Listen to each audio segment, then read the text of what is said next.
Special मध्ये तुमचं मनपूर्वक स्वागत। आज आपल्या सोबत आहेत राज ठाकरे, पण नेहमीचे राज ठाकरे नाही, वेगळे राज ठाकरे, व्यंगचित्रकार राज ठाकरे। आज मी त्यांच्याशी राजकारणाविषयी बोलणार नाही, मी आज बोलणार आहे त्यांच्या व्यंगचित्राविषयी, व्यंगचित्र कलेबद्दल त्यांना काय म्हणायचंय त्याविषयी। मी त्यांना विचारणार आहे, राजकारण हे त्यांचं पहिलं प्रेम आहे की व्यंगचित्र हे पहिलं प्रेम? तुम्हाला दिवाळीच्या शुभेच्छा। मला नेहमी पडणारा हा प्रश्न आहे की तुम्ही जेव्हा जेव्हा व्यंगचित्रांबद्दल, व्यंगचित्र कलेबद्दल बोलता तेव्हा तुमच्या डोळ्यामध्ये एक वेगळी चमक दिसते। तुमचं पहिलं प्रेम कशावर आहे, राजकारणावर की व्यंगचित्र कलेवर? माझं खरं पहिलं प्रेम आहे क्रिएटिव्हिटी, ज्याच्यातनं काही परत राजकारणाशी किंवा माझ्या पक्षाच्या नावाशी काही विषय नाही, परंतु काहीतरी नवीन क्रिएट करत राहणं, नवीन क्रिएट होणं एखादी गोष्ट, मला वाटतं माझं पहिलं प्रेम त्याच्यावरती।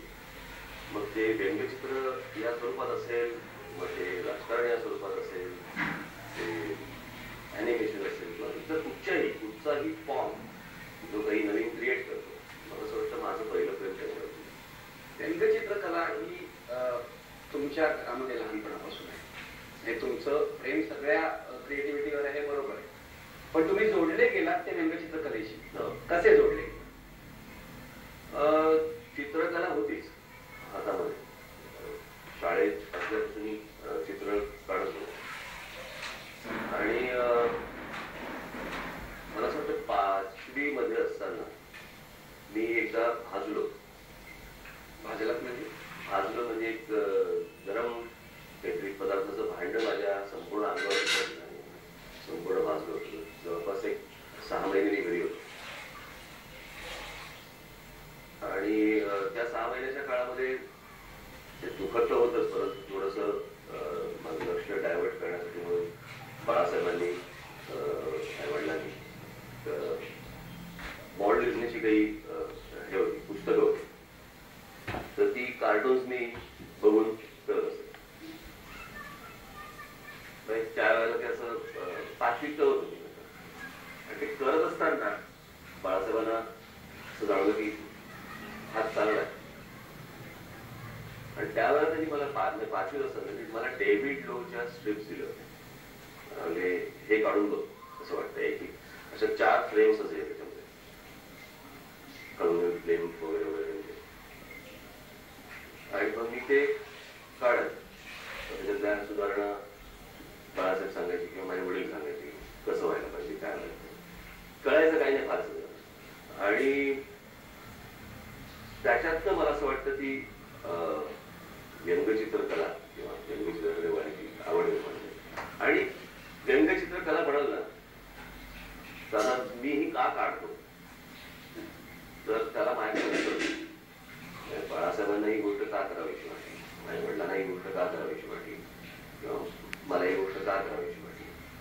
खरं सांगायचं तर चेहरा, कोणताही चेहरा किंवा कुठचीही बातमी आहे, खास करून चेहरा आल्यावर तो डिस्टॉर्ट होऊनच येतो, दिसायलाच तसा लागतो तो।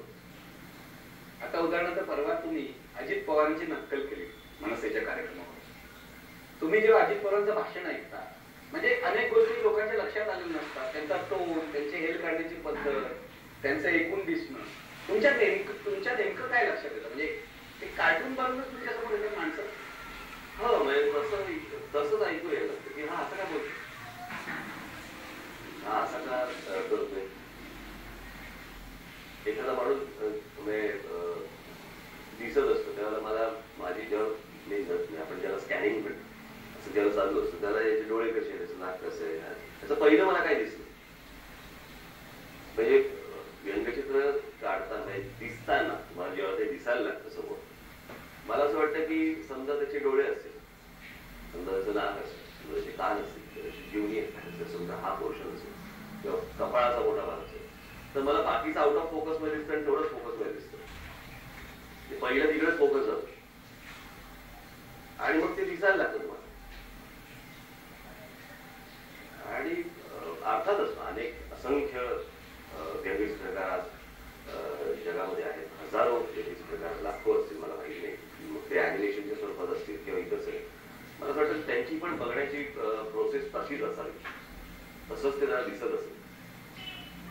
कित्येकदा अनेक जण असे आहेत की आता साधी गोष्ट आपण की समजा आपण पु ल देशपांडेंकडे पाहिजे किंवा आचार्य अत्रेंकडे पाहिजे तर मला असं वाटतं की त्यांना ड्रॉइंग येत नव्हतं, पण तीच गोष्ट ते शब्दात बरोबर मांडल्या येते.